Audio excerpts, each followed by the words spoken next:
อภิวัฒนาวิกรมแต่เนื่องจากว่าวันนี้เปิ้นก็ติดศาสนากิจเนาะประสามารถที่จะมาจัดรายการใดก็เลยมอบหมายถวายเวลาให้กับตนโตแห่งอาตมาภาพเก่ากระผมตุลุงนันชัยวัฒนาคเสโนจัดอยู่ที่วัดพระธาตุดอยน้อยตำบลดอยหลออำเภอดอยหลอจังหวัดเชียงใหม่ก็มาบริหารเวลาเนาะนะบริหารเวลาแทนกันไปเวลาห้อมอยู่ก็เปิ้นแทนเวลาเปิ้นอยู่ก็เฮาแทนกันไปตุลุงก็ถึงได้ไปไหนสถาเฝ้าวัดเฝ้าว่า ก็แทนกันไปโกพี่น้องสถาก็จะงอมจะเงากันไปเนาะก็มาเข้ารายการมาเอาน้ำเอาธรรมมาเทศนามาปิ้นกำลังใจให้กับบรรดาศรัทธาญาติโยมทั้งหลายเนาะที่เปิ้นอยู่กับบ้านกับจองกับหอกับเฮินทรงนี้ก็ไม่ได้ไปที่ไหนกันโดยนะก็เอาวิทยุปิ้นกูปิ้นกีมไปเนาะหลวงเนาะ แล้วก็พรำวันนี้เป็นวันศีลด้วยนะวันพระวันศีลวันเสาร์ด้วยวันนี้เป็นวันเสาร์ที่17เนี่ย เป็นวันเสาร์ที่17ของเดือนกรกฎาแล้วก็เป็นวันศีลด้วยนะเลอแถมศีลเดียวสดาญาติโยมก็จะเข้าวัดษาแล้วเนาะเข้าวัดษาปีนี้ก็จะเงียบเหงาหน่อยนึงเขาก็ทยอยกันไปสดาญาติโยมเนาะมีการมีงานเขาก็ไปทยอยไปแล้วก็ป้องกันตัวเองดีๆนะไปไหนคุณหลวงคุณหลายก็จะไปมึนเอาแมสใส่ไปเนาะแล้วก็ไปทำกิจกรรมเสียทรัพย์เรียบร้อยก็ปิกมาอยู่บ้านอยู่จ้องกะนะต่อไปขอบคุณทางคืนสถานีกันเนอเจ้าของสถานีที่เปิ้นได้ลิงก์สัญญาณนำเอาเสียงนี้ไปสู่ตันผู้ฟังที่อยู่ตั้งบ้านตั้งจองเนาะที่อยู่ตั้งหอตั้งเฮินก็มีสถานีวิทยุวัดห้วยตองซักเนี่ยตำบลขวงเปาอำเภอจอมตอง FM 98.75 เมกะเฮิรตซ์ ซึ่งสถานีนี้ก็เลื่อนโซนไต่ได้ยินหลายตีอยู่หลายอำเภอเนาะโพสต์มาต่างสันปัดต้องบางโซนโดยนะก็ฟังกันไปขอบคุณทางอาจารย์พระครูวาปีวรมานิตโดยเนื้อท่านพระอาจารย์ชวาลิศชัยวังโสก็ลิงก์สัญญาณไปแล้วก็ขอบคุณทางสถานีวิทยุเนาะแม่ขจารโมเดิร์นเรดิโอ FM 94.50 เมกะเฮิรตซ์เปิ้นอยู่ปูนเวงป่าเป่าโตคืนนี้เปิ้นไปไกลสถาเนาะขอบคุณทางปอหน่อยสุวรรณเขาด้วยเด้อเจ้าของสถานีเนาะมึนๆไหนตัวลุงก็จะแม่นมาให้เตือนหนึ่งนี่นะ เสียงยองจะมาให้เตือนหนึ่งก็สนองงานครูบาอาจารย์เนาะเป็นมอบหมายถวายเวลาตัวลุงก็บริหารเวลาไปสดาญาติโยมทั้งหลายฟังแก่งอมแก่เงากันเด้อแล้วจะไปวัดตัวลุงมาสั่งมาสอนกันคืนอันนี้มันจะโหดจังเกตให้กัน กินก็กินก็เปิ้นตุยก็ตุยก็เปิ้นเนี่ยมาอดรักอยู่ไอ้นะ อันนี้ก็มาเราสู่จู้กันฟังเนอะพี่น้อง มันคืออื่นปิ้นไกลนะก็ฟังกันไปนะแก่งอมแก่เซ็งช่วงนี้ก็คุณฟังก่อมป้อนลายสักต่อใดเพราะว่าช่วงมออีนี่แต่ว่าปิ้นวัดปิ้นว่าเปิ้นก็กำลังสวดโยโกห้องกันเนาะ6 โมงไปนี่นะ ตั้งแต่6 โมงไปก็ตั้งประสงค์องค์เจ้าแต่ละวัดเปิ้นก็สวดโยโกห้องสวดมนต์กันไปนะตั้งปีน้องเจ้าบ้านฆราวาสญาติโยมก็โกลาโหนกันกะลังแหมกินแหมว่าทำหุงหาอาหารทำสำหรับกับเขาเนาะบางตันบางคนก็กินข้าวกินน้ำข้าวเผานะปินติอิ่มน้ำสำราญก็ฟังวิทยุอยู่ตั้งเตือนตั้งโฮคอมเนี่ยโฮคอมนี่หูจักหลงโฮคอมกาเตือนกา บางพองก็ไปเยการยังมาเตอเนาะบางพองก็กำลังอาบน้ำอาบน้องกันเองอะนะอันนี้ก็ตุลุงก็เข้ามาในรายการสารธรรมยามคำเนาะขอบคุณทางสถานีที่เปิ้นเป็นเจ้าของสถานีโดยวันนี้พรามวันศิลที่แรกว่าตุลุงจะเอาอันทำเมืองมาตีดว่าต้อมเต้นก็เลยกำเดียวจะเรานิทานให้ฟังเด้อ เดียวถ้าเรานิทานให้ฟัง นิทานธรรมนะชาดกเนื้อสราบมีคติเตือนอกเตือนใจหลายเลืองอยู่เนาะถ้าจบรายการหรือว่าข่าว7 โมงเนาะหรือว่า1 ทุ่มตั้งไว้นี่แล้วตั้งยังตัวลุงตั้งงานสวดธรรมจักรกับปวัตนสูตรนะมันมีหลายวัดนะอันใดจะดีมันมี17 นาทีนะลุงเนาะถ้าไม่ลงสูตรตัวใดก็ดีเนาะอันนี้เป็นธรรมกันแหลของพระพุทธเจ้าเปิ้นได้ตรัสรู้ธรรมหลังจากที่สำเร็จเป็นพระพุทธเจ้าแล้วก็มาเสด็จมาสั่งสอนมาแสดงธรรมให้กับปัญจวัคคีย์ต่างหากเตนำเตธรรมกันแหลก็ธรรมจักรกับปวัตนสูตรนี่แหละเตกันแหลกมีคุณฟังให้หาคุณหูให้คุณหนึ่งอัญญาโกณทัญญะรู้แล้วหนอ ก็เลยมาบวชเป็นตุเจ้าตุนแหลกเนาะเนี่ยบึดก็สวดมนต์โดยการเนื้อลงเนอะสวดธรรมมาจากกับปวัตนสูตรนะศรัทธาญาติโยมทั้งหลายเก้าเหตุหือปิ้นเศรษฐีในพระไตรปิฎกมีมยังพองนี่พระไขปิ้นเศรษฐีก็ฟังเก่าอย่างนี่เด้อ เก้าเหตุนี่นะมีเก่าอย่างเก่าเหตุนี้ทำหือคุณเฮาปิ้นเศรษฐีได้ในหนังสือพระไตรปิฎกข้อที่1เปิ้นว่าขยันแล้วก็ฉลาดทำงานนี่ทำงานที่เป็นพิษกฎหมายนะทำสุจริตแล้วก็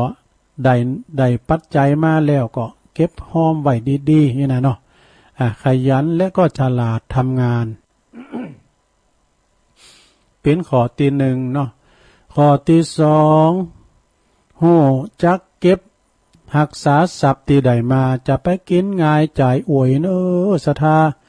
บ่เดี๋ยวในเงินคำกำเกี่ยวก็หาเข็มเนาะคุณก็ตกงานบ่ได้ทำงานกันบางพองก็มีเงินฝากเงินเก็บธนาคารก็บอยมากินของเก่าเพิ่นว่านะโอ้กันอ่านก็ได้ไปยืมเพิ่นนะหมอตัวลุงนะก็ไปเบิกไปยอยมาเอามาเล่งติ่นเล่งโตเล่งครอบครัวลูกหลานก็หลายนะโอ้ก็ว่าจะเอาไว้ว่ายามเฒ่ายามแก่อันเดี๋ยวนี้ก็ทอนมาก็มาเลงสู่ชู้กันนี่นะเนี่ยศรัทธาญาติโยมทั้งหลายเนาะชีวิตคุณเฮาเนี่ยมันแน่นอนซักอย่างนะอนิจจังฮู้จักเก็บทรัพย์หาทรัพย์ได้3เนี่ยข้อที่3แล้วลงข้อที่3เพิ่นว่าคบคนดีเป็นมิตรสหายนี่คนดีเป็นมิตรสหายก็คือเป็นมิตรแก้วสหายคำมิตรตีเปิ้นบ่ใจปอกหลอกมิตรแท้กับมิตรเทมันต่างกันเนาะมิตรก็คือกัลยาณมิตรที่ดีนะปกป้องคุ้มครองเฮาได้เวลาเฮาเจ็บปินยินอุ่นก็ช่วยเหลือเฮาได้เวลาจักน้ำถึงหลังก็ปันสตางค์เฮายืมได้ เนาะอันนี้เป็นมิตรที่ดีมิตรแท้นะแล้วก็ข้อที่4จ่ายทรัพย์แต่พอดีเนี่ยใช้ทรัพย์ในพอดีเนอะโยมเด้อจะไปก่อนหนี้ไปฟุ่งเฟ้อจะไปก่อหนี้ก่อศีลนะยิ่งยุคในสมัยนี้นะเนาะศรัทธาเงินคำหาเข็มก็ใจซอยโดยพอดีจะไปใจเกินโตมี10จ่าย20นี่ก็หยุมได้ ก็หมกปอประมาณเนาะข้อที่4ข้อที่5เป็นว่าหลีกเลี่ยงจากอบายมุขดูอบายมุขนี่มันปากตั้งแห่งความชิบหายดูหลายอย่างกันว่าไปหลายก็มาแปะใจเปิ้นก็ สุมาเด้ออบายมุขนี่ก็ถึงหูกันนะเนาะเอาข้อที่6ไปเลย ข้อที่6นี่เปิ้นก็บอกว่ามีศรัทธาในพระพุทธเจ้านี่มีศรัทธาเลื่อมใสปินติจาติจังตีเปิงปินสรณะตีปึงเนาะในองค์พระสัมมาสัมพุทธเจ้าเปิ้นสอนแต่สอนในการดำรงชีวิตสอนเรื่องกรรมเรื่องบุญเรื่องบาปต่างๆนี่กันซะนะการเฮามีศาสนายึดเหนี่ยวจิตใจในคุณเฮานี่จะเหมือนสัตว์เด้ออาจจะฆ่าฟันบันแตงจะกินจิ้นกินเนื้อกันไปแต่ว่าอันนี้เฮามีนำธรรมคำสอนเนาะมีศีลมีศีลอย่างต่างๆควบคุมไว้ มนุษย์นี่มีจิตใจสูงด้วยเนาะสดาเพิ่นก็เป็นสัตว์เหมือนกันนะมนุษย์สัตว์เพิ่นว่าสัตว์ที่มีมันสมองนะสัตว์มีมันสมองข้อที่7ไปเลยข้อที่7ก็รักษาศีลให้บริสุทธิ์นี่เขาว่าษานี่ก็เฮาก็จะตั้งมั่นว่าเฮาจะลดละเลิกสิ่งอบายมุขต่างๆเนาะจะเลิกเหล้าเลิกมุหรี่เนาะจะรักษาศีลให้บริสุทธิ์นี่นะเนาะอันพินตีไว้เน้อเจอใจพินตีเคารพนับถือของพี่น้องเจ้าบ้านลูกเมจะได้เคารพนับถือนะรักษาศีลห้าอย่างบริสุทธิ์เนี่ยข้อที่8บริจาคทานอยู่เนืองนิดเนี่ยบริจาคทานนี่ก็กันทานนักกดทานหน่อยซะนะยิ่งบัดเดี๋ยวนี้มันมีหน่อยเขาก็ทานไปตามบาทตามแห้งเขาเนาะเพิ่นมีนักก็หอมนักเขามีหน่อยก็ตามบาทตามแห้งเขาไปการทานในทานหน่อยเนี่ยแต่ทานนานๆเนาะทานน้อยแต่ทานบ่อยๆเนาะข้อที่9สุดท้ายนะลงเด้อเจ้านี่ข้อที่8การบริจาคอยู่เป็นนิดกินทานนี่ก็ไม่ใช่การทานกับวัดกับวานะศรัทธาทานนี่คุณอยากไหลเขียนใจคุณกำเบิ่งหมอขอกินก็ได้บุญเอาบริจาคทานนะเป็นอุปกรณ์การแพทย์แก่โรงพยาบาลก็เป็นบุญทุนการศึกษาของละอ่อนนักเรียนนี่ก็เป็นบุญหมดเป็นการทำบุญช่วยเหลือคุณเฒ่าคุณแก่ที่เปิ้นทุกข์ได้ยากเนาะอามาพึกอามาพาดก็อยู่ติดต่างติดเต้นเขาไปช่วยเหลือเฟื่อฟ้ายเปิ้นอันนี้ก็ได้บุญเนอะศรัทธาเนอะเป็นการทำบุญอยู่เป็นนิดนี่หรือว่าเปิ้นประสบอุบัติเหตุเอาเปิ้นไปส่งห้องยุกห้องยานะแล้วก็เป็นการจิตอาสาด้วยนะข้อที่9นี่เปิ้นว่ามีปัญญาในการดำเนินชีวิตนี่การดำเนินชีวิตนี่ต้องใจปัญญาศรัทธานี่มันควบคุมโดยปัญญาแถมกรรมหนึ่งเนาะอันนี้ก็เป็นหัวใจเศรษฐีเนอะ9อย่างในพระไตรปิฎกเอามาเล่าสู่จู้กันฟังของแม่สุปรีนะแม่สุปรีนี่นะเนาะที่เปิ้นเอามาสูงมากก็เป็นคำดีๆทางนั้นนะสดาญาโยมทั้งหลายนะเรื่องกินเรื่องทานเรื่องรักษาศีลฟังธรรมอย่างต่างๆก็มันอยู่ในเนี่ยนะอยู่ในอินเทอร์เน็ตนี่โมดตุลุงก็ก้อนใกล้เอามาให้สาธาได้ฟังกันนะต่อไปก็จะเล่านิทานธรรมให้สาธาฟังเนอะนะยาวพอสมควรเหมือนกันเนอะแต่ก่อนถึงกึ่งชั่วโมงและเวลาเหลือกึ่งชั่วโมงนึงก่อนถ้าว่าถึง1 ทุ่มแล้วก็เข้าข่าวแต่ว่าตุลุงจะเปิดสวดธรรมจักรกับปวัตตนสูตรเนาะมันมีหลายวัดนะที่เป็นอยู่ใน YouTube นี่นะอันใดจะดีหมดเนอะ17 นาที แต่มันมีแผ่เมตตาใหญ่ตุลุงโซหัมปะเนาะอุเตอเนี่ยอาจารย์พระครูเปิ้นจะเอาใส่ทั้งสองนะเมตตาใหญ่ตัวนะแต่อันนี้ตุลุงโซหัมปะ เอาต่อไปจะเล่านิทานกันเนอะตั้งคืนเฮานี่ก็ได้ยินกันของเราเนาะตุลุงเคยเล่าแล้วหรอสายตั้งงานโซนไต่นี่นะเปิ้นก็เคยฟังตุลุงเคยเล่าเจ้าเนาะแต่วันนี้ก็เล่าให้พี่น้องบ้านไกลเฮาฟัง อันตุลุงก็มีหยังอู่ถ้าเตธรรมกับมันเต้นเนาะ ก็เลยจะเล่านิทานจะยกมาเป็นนิเคปบทแล้วก็เป็นแนวทางในการอู้จาการบรรยายกันต่อไป นิทานเรื่องนี้ก็มีเรื่องว่าอภัยโจรเนี่ยอภัยโจรนี่เป็นจะใดลองฟังบ่เนอะโจรกับขโมยนี่มาถึงเป็นปีกับน้องมันไปด้วยกันเนาะ กินละดังได้ฟังมาในสิงหละวีปนะสิงหละทวีปนั่นก็ยังมีโจรอยู่คนหนึ่งเนอะมีโจรนี่มีชื่อว่าอภัยโจรนี่เป็นพญาโจรเป็นหัวหน้าแท้ๆนะ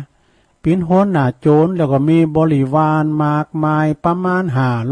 500คนนะดูโอ้โจรนี่มีบริวารเป็น500คนก่อนนะเตโจลาโจรตั้งหลายนั้นก็ไปท่องเที่ยวไปป่นจี่ปีน้องเจ้าบ้านให้เกิดความหวั่นผวาดโกกันนะมีความว่าป่นสะดมบ้านหลังใดเฮินหลังใด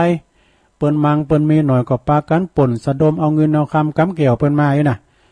โจรนี่มันไปป่นไปจี่เอาถ้าว่าเปิ้นเมื่อก็ขาเจ้าเอาของพองเอกแล้วก็มีอาณาเขตกว้างไกลไปถึง3โยชน์ดูโยชน์ไหน16กิโลเนาะ3โยชน์ไปตะหืออาณาบริเวณที่มันไล่ไปอันโจรน่ะนะไล่ไปป่นไปจีน3โยชน์จะ3กิโลนะ3โยชน์หนึ่งมี16กิโลนะไปตีชิงเอาเขาของเงินทองเงินคำกำเกี่ยวแม่แต่เขาเปิดข้าวสารก็เอามาหมดป่นเขาปลาอาหารปลาทูอยู่ในตู้เย็นก็เอามาหมดใส่โอใส่โคตรเนี่ยเอามาหมดนะไขพอตู้เย็นมียังล่างผ่านหมดเลยเจ้าบ้านก็ปากันหนีนะพอก่อนนี้ออกจากบ้านจากเมืองไปนะปากันหนีไปอยู่ที่เมืองอนุราชบุรีนี่มันจะจังหวัดเพชรบุรีนะหนีไปอยู่ที่เมืองอนุราชบุรีเนี่ยโดยความโกแก่โจรตั้งหลายมันเห่มโหดเนาะการมันเอายังเอาคัดขวางมันก็จะเยอะจะลงไม้ลงมือทำของเขาแก่เสียแก่ชีวิตในครั้งนั้นคุณตั้งหลายปีน้องเจ้าบ้านตั้งหลายก่อนนี้กันไปนะไปสู่หลายคนก็ก่อนบ่ได้ไปสู่วิหารเปิ้นบ่ได้ไปวัดไปว่ามันป่นสะดมเนาะอันได้ไปสู่คีรีวิหารนะพี่น้องเจ้าบ้านเปิ้นจะไปไหวไปนมัสการพระธาตุเจ้าเจดีย์ก็บ่ได้ไปเพราะว่าโจรมันเกิดมันกล้ามานั้นไปจี่เอาเงินเอาคำเปิ้นเอกาทิวาสังยังมีอยู่หันวันหนึ่งเนอะโจรตั้งหลายเนี่ยมันก็โจรกันไปป่นปากันจะไปป่นเตียนวัดตีคีรีวิหารดูเป็นส่วนของวัดนะคีรีวิหารนี่ก็แต่อยู่บนดอยเปิดจะเอาอันของสงฆ์แล้วก็ของเจดีย์ของสงฆ์กับของเจดีย์นี่มันจะอันเดียวกันเนอะของสงฆ์ก็คือของสงฆ์แล้วก็ของเจดีย์ก็อยู่เต็มตีหนึ่งไงนะแล้วก็คุณรักษาอารามเนี่ยมันมีคุณรักษาดูอารามคือว่าอันคีรีวิหารมีคุณรักษาเฝ้ารักษาอยู่ตั้งเปิ้นรักษาอยู่ทั้งปวงก็พอดีก็คุณเฝ้าวัดตั้งหลายนะรักษาวัดนะหันโจรมาเป็นจำนวนมากมายเป็น500กว่าโจรปากันมาตีเขาคีรีวิหารตั้งพกคุณที่เปิ้นเฝ้าอันวัดเฝ้าว่าหรือว่าเป็นคุณรักษาอารามเนี่ยก็จึงปากันหนีไปบอกนะปากันไปบอกแก่พระมหาเถระผู้ใหญ่นะพระมหาเถระผู้ใหญ่ก็จึงถามคุณรักษาอารามว่าข้าวสารอันกับอันเนื้อกับปลาแล้วก็มีเนยมีนมยังมีอยู่หรือไม่นะถามคุณรักษาอารามคุณรักษาอารามก็จึงบอกไปว่าบ่มีสักอย่างเหลือมีแต่กับของสงฆ์น่ะมีกับของสงฆ์มาอยู่ตีงหรอกเหลือกับของสงฆ์พระมหาเถระนะเพิ่นก็เลยบอกว่าตันตั้งหลายนี่นะขอตันจงเอาของสงฆ์เนี่ยนะไปหุงหาอาหารทำสำหรับกับเขาไปเล่งโจรตั้งหลายให้กินเถิดดูพระมหาเถระนี่เปิ้นมองการไกลเด้อนะมองการไกลจะพิจารณาเร็วฟังพร้อมกรรมแต่มีประโทงก็อยู่ในเนี่ยในเดียวว่าพระมหาเถระออกอุบายว่าเอาของสงฆ์ไปแล้วประมาณของคีรีวิหารเนี่ยมันเป็นของส่วนโลมเนาะของที่มันมีหนักมันมีหนักมีหลายอยู่แล้วก็ทูเจ้าตั้งหลายเนี่ยจุกเอาวันของสงฆ์เนี่ยไปทำหุงหาอาหาร คือแก่โจรทั้งหลายกินเติดอีดอกคุณรักษาวัดก็เอาของสงฆ์ข้าวสารก็ดีของกินของวัดต่างๆที่ตักบาตรที่ตักบาตรข้าวสารมีไหนเอามาเอาตุ่มเล่งพกโจรตั้งหลายเป็นจำนวนมากดอกโอ้โจรตั้งหลายจะมาป่นแต่นี่เนาะกับว่าได้เป็นการต้อนรับนำเข้าปลาอาหารเลิศลดมาเล่งมาดูปูปาดกันโจรตั้งหลายนี่ก็ได้รับประทานอาหารอิ่มน้ำสำราญอยู่แพะอยู่ป่ามได้อยู่ดีกินดีได้กินกับเฮ็ดหอบ ในป่ามันมีกับเฮ็ดกายเนาะจึงถามคุณรักษาวัดว่าอ้าวคุณรักษาวัดของเราเนี่ยตีทานามาเลงเนี่ยทำหุงหาอาหารให้ข้าพเจ้าเขาได้กินได้บริโภคเนี่ยไผปิ้นหมอออกคำสั่งแล้วก็ไผบอกคือเอามาเลงเนี่ยคุณรักษาวัดก็จึงบอกว่าพระมหาเถระผู้ใหญ่ตันใจเอามาเล่งทันเขาพยาค่ะอีเนาะ เตโจลาสันติกังในข้างนั้นโจรตั้งหลายโอ้ก็มานึกถึงเนาะก็ปากันเข้าไปสู่เตียนสำนักแห่งพระมหาเถระนะก็มาซึ่งในบุญคุณในฐานะที่ว่าจะมาป่นเอาหมดนะกับกายว่าได้การต้อนรับได้เล่งเข้าปลาอาหารอิ่มน้ำสำราญเป็นอย่างดีนะแล้วก็ถามว่าไผเป็นคุณสั่งมาให้เล่งคุณเฝ้าอารามคุณรักษาอารามก็ว่าพระมหาเถระโจรตั้งหลายก็เลยทราบซึ่งก็มาถวายกราบนมัสการบอกว่าข้าพระเจ้าข้าแด่ท่านผู้เจริญข้าพระเจ้าเขาตั้งหลายเนี่ยปากันมาครั้งนี้นะปรารถนาที่จะมาป่นเอาของสงฆ์แล้วก็ของเจดีย์ในคีรีวิหารหมดนะมีความปรารถนาจะมาป่นสะดมเอาหมดเอาหล่อเอาเกวียนมันหลากมาคุณเอาไปหมดนะโอ้กับว่าได้รับการต้อนรับในการเล่งเข่าปลาอาหารนะบัดนี้ข้าพเจ้าทั้งหลายก็มีความเลื่อมใสว่ะในปฏิสันฐานของท่านมหาเถระทั้งหลายด้วยนะข้าพเจ้าเขาทั้งหลายก็ขอสัตตปฏิญาณตนว่าตั้งแต่นี้ต่อไปในวันไปหน้าข้าพเจ้าทั้งหลายเนี่ยนะจะเป็นขอเป็นผู้ที่รักษาซึ่งวิหารซึ่งอารามทั้งหลายในบ้าหือเป็นอันตรายอย่างแน่นอนดูโจรทั้งหลายในสำนึกในบุญคุณของมหาเถระเลยล่างนิสัยเปลี่ยนนิสัยจากโจรมาเป็นคุณที่ว่าอำนวยความสะดวกเนาะมารักษาเฝ้าอารามบ่ให้เกิดอันตรายอย่างสักอย่างอันนี้ก็มามีความปรารถนาดีย้อนว่าในน้ำจิตน้ำใจบุญญาบารมีของมหาเถระเปิ้นมอบถวายเปิ้นมอบหือเกี่ยวกับอาหารการกินก็ดีเลยสำนึกเลื่อมใสนะเอาล่ะกันนี้เจ้าบ้านต่างหลายนะเจ้าบ้านต่างหลายที่เปิ้นมาไหว้พระธาตุเจดีย์นี่เปิ้นก็มากันหนักที่กันนะปัจถายะตั้งแต่นั้นมาเจ้าบ้านก็ปากันมาไหว้พระธาตุเจดีย์มาหือตานติวัติวาตีในวิหารปิ้นจำนวนหนักจำนวนหลายเพราะว่าโจรตั้งหลายนี่เปิ้นหือความปลอดภัยนะปากันตอนรับที่หิมฝั่งแม่น้ำเจ้าบ้านตั้งหลายทั้งปวงนั้นก็ขึ้นไปสู่วิหารอย่างปลอดภัยได้ทำบุญทำทานการกุศลแล้วก็ไหว้พระธาตุเจดีย์นะเป็นอย่างดีโดยที่ว่ามันได้กูภัยอย่างต่างหลายละข้างเจ้าบ้านตั้งหลายเนาะถวายทานแก่พระสงฆ์นะท่านเจ้าบ้านถวายทานแก่พระสงฆ์ของตีเหลือก็เล่งพกโจรไปตั้งหลายมดนะเมื่อว่าเจ้าบ้านนะโอ้หลายอยู่ในโรงเนอแถมหนานึงนะตัวหนังสือมันหน่อยนะโรงเนอมันเป็นหนังสือเก่าได้แต่เมื่อว่าเจ้าบ้านตั้งหลายกลับมาจากกลับบ้านกลับจองโจรก็ไปส่งหือแค้วคาดปลอดภัยจนถึงหอถึงเฮิรนว่าดูและในครั้งนั้นเนี่ยเจ้าบ้านทั้งปวงนะ ฮู้ว่าโจรมาหักษาปินติสบายบ่มีอันตรายอันใดสักสิ่งสักอย่างแล้วก็ปากันมาทำบุญกันอยู่เนืองแน่นปินจำนวนหนักนะหนักกว่าเก่ากว่าเดิม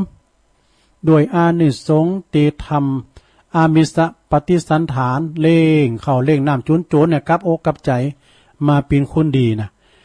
แต่ว่าเอกาทิวสังยังมีอยู่หันวันหนึ่งเนอะ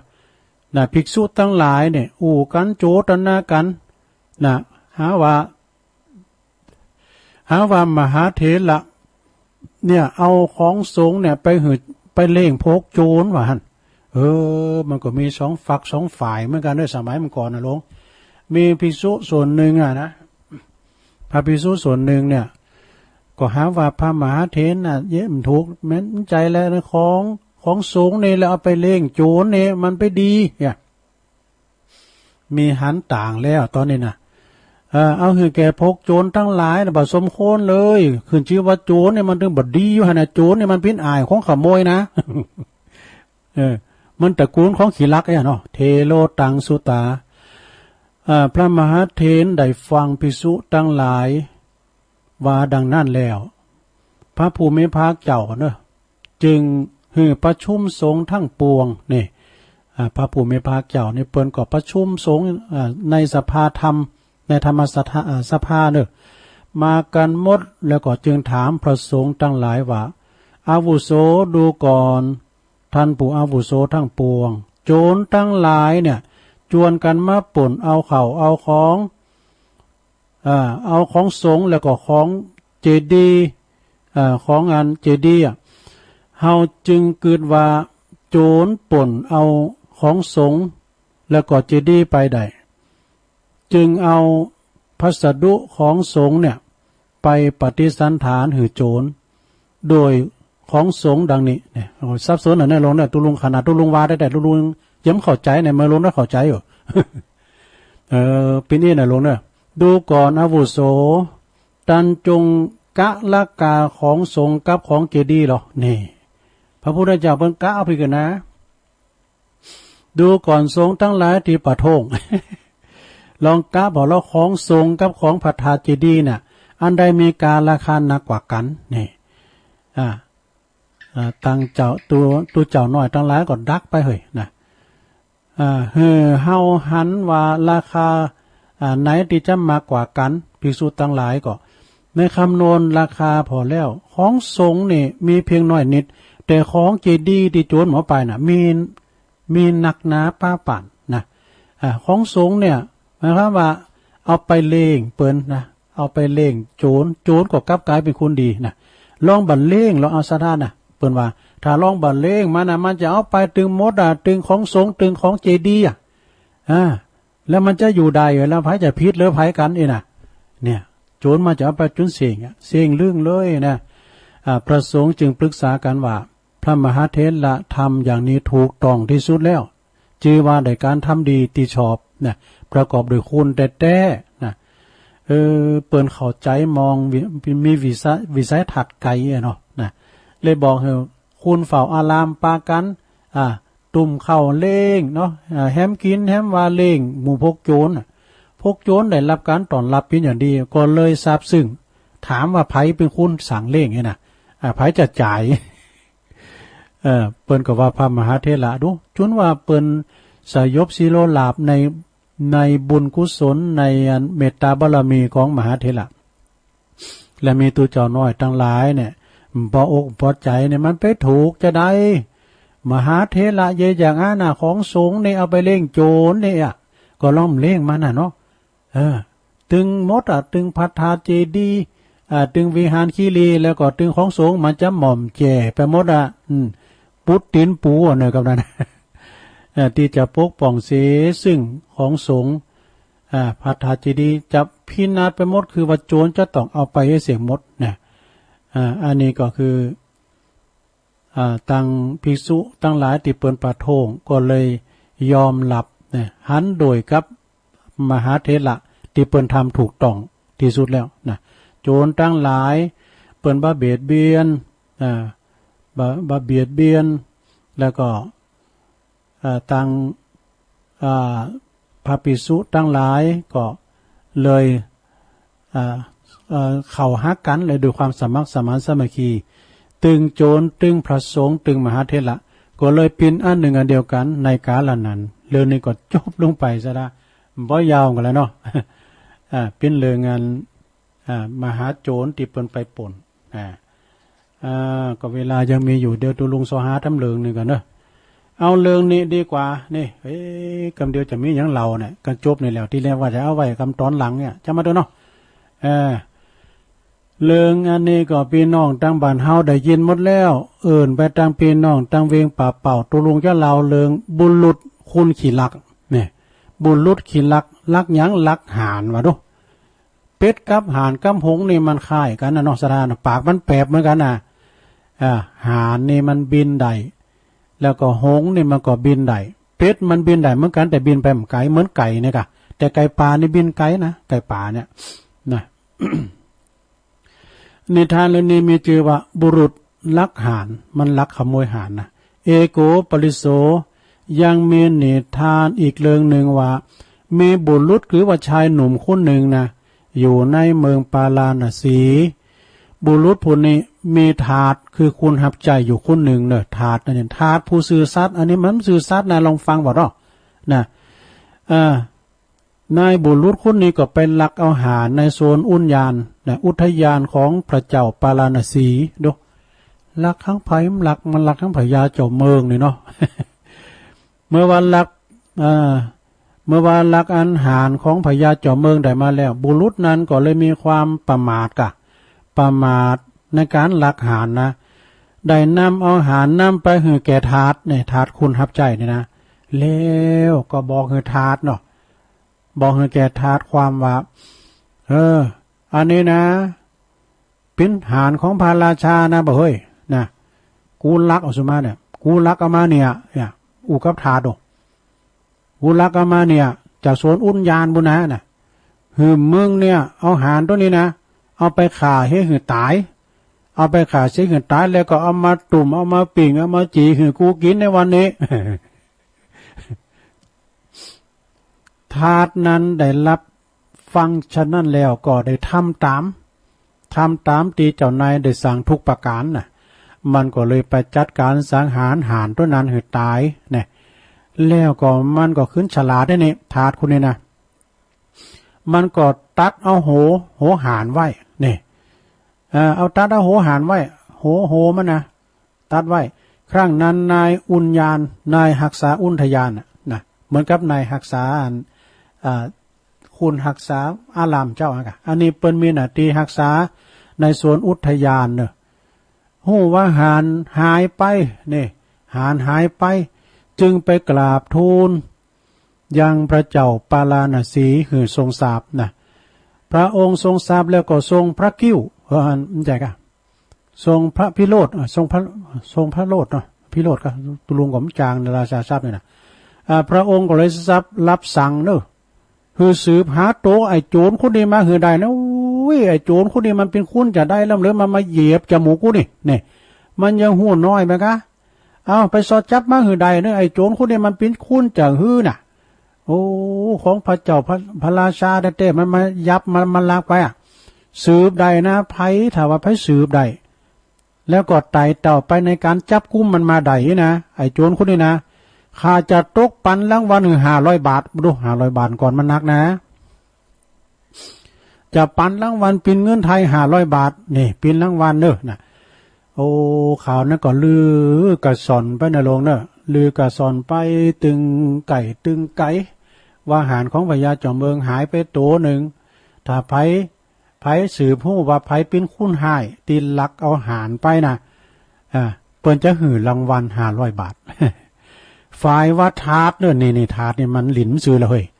นะเงินมันเข้าตาแล้วนะมันหูปีหูนองละนะมันก็รับทราบข่าวจากที่เปิ้นประกาศว่าหู้ว่าคุณเดินหลักไปนะจะหือตกปันรางวัล500 บาทนะทาสคุณนี่ทาสของบุรุษคุณนี่นะโอ้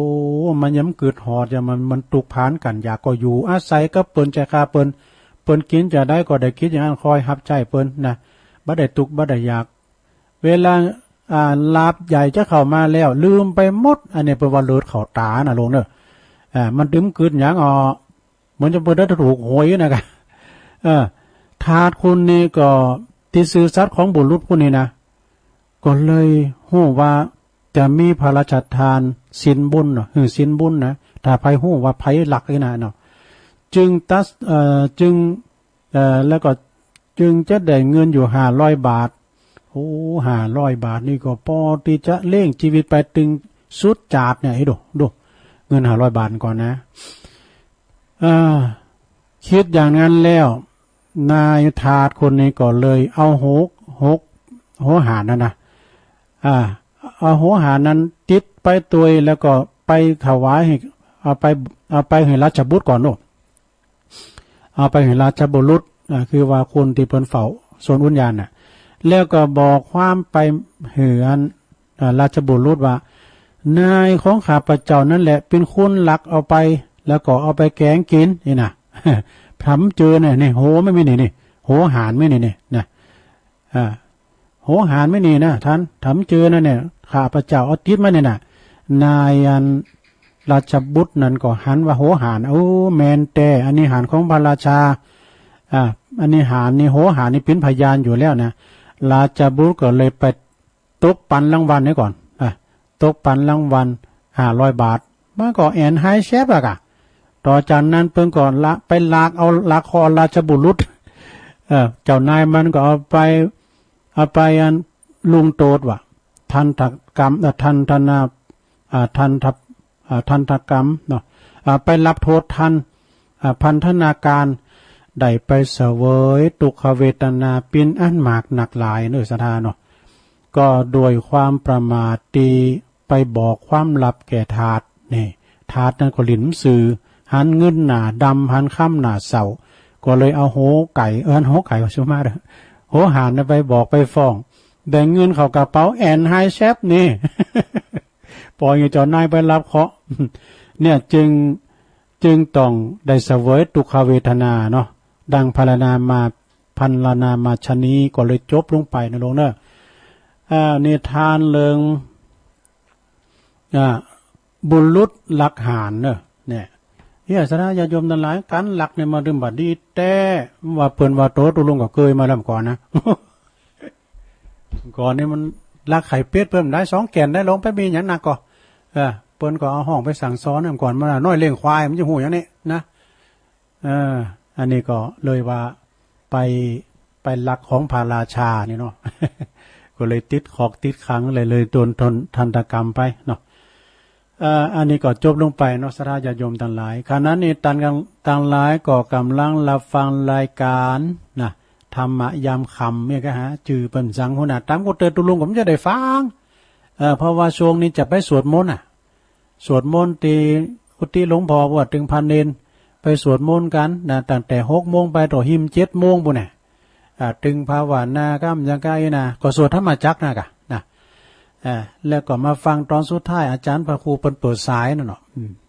แต่วันนี้เปิ้นไปติดงานเตดปูนไปตังแม่ว่างกันอะไรบ้านปันตนนี่นะ ก็เลยเขียนไลน์มาบอกตุลุงของบริหารเวลาแทนกำเนิดนะตุลุงก็เตรียมได้ไปไหนนอกจากว่าเขาได้สวดมนต์ก่อนนำเรียนหลวงพ่อว่าวันนี้จะได้ออกรายการเนยนะหลวงพ่อเพิ่นก็ถึงวามสังก็เลยมาเข้ารายการเนาะอู่จากับพี่น้องเจ้าบ้านเผยไปทางปุ่นไปทางเวงป่าเป่าก้าเนี่ยขอบคุณทางสถานีแม่ขจารโมเดิร์นนี่เนาะเรดิโอ94.50เนอเปิ้นก่อขยายกระจายเสียงไปไกลคืนนี้เปิ้นไปไกลเนาะที่เปิ้นได้รับฟังกันแล้วก็พี่น้องทางเจียงไฮ้ก็ฟังกันหลายเวลาว่าอาจารย์พระครู2 เสาแล้วก็นอกเสาแล้วตุลุงมันได้มาอยู่นะมันจะเป็นอย่างอี้จ้ะ บุกในเปิ้นมากะนะแต่วันนี้ตุลุงได้แทนเบิ่มได้เนาะตามปกติก็เป็นรายการวันเสาร์วันติดนี่นะ6:15ก็เป็นรายการของอาจารย์พระครูอภิวัฒนวิกรมนะบางทีเปิ้นก็ติดงานศาสนกิจเปิ้นก็ให้ตุลุงแทนมาเนาะก็ต้องขอบคุณอาจารย์พระครูที่ได้มอบหมายถวายเวลาตุลุงได้มามาเอิ้นกับพี่น้องเจ้าบ้านเนาะ พี่น้องตังเวงป่าเป่าก้านะตังไก่ตังไก่แต่ว่าเมืองฟางเนี่ยไม่ได้ยินแหละ องค์ขลุงท่านในเมืองก็ไม่ได้ยินแล้วเนาะเพราะว่าตังฝายหินนี่เปิ้นก็รายการอื่นกันไปนะเนาะตุลุงก็มา2 คืนนะคืนหวยตองซักเนาะวัดหวยตองซักหงเป้าจอมตองแล้วก็คืนตังเวียงป่าเป่าแม่ขจารย์โมเดิร์นนะมาอุปจากันนะช่วงนี้ก็จะได้ยอบยั่งให้กำกันเนาะจะได้ข่าวข่าวก้านะ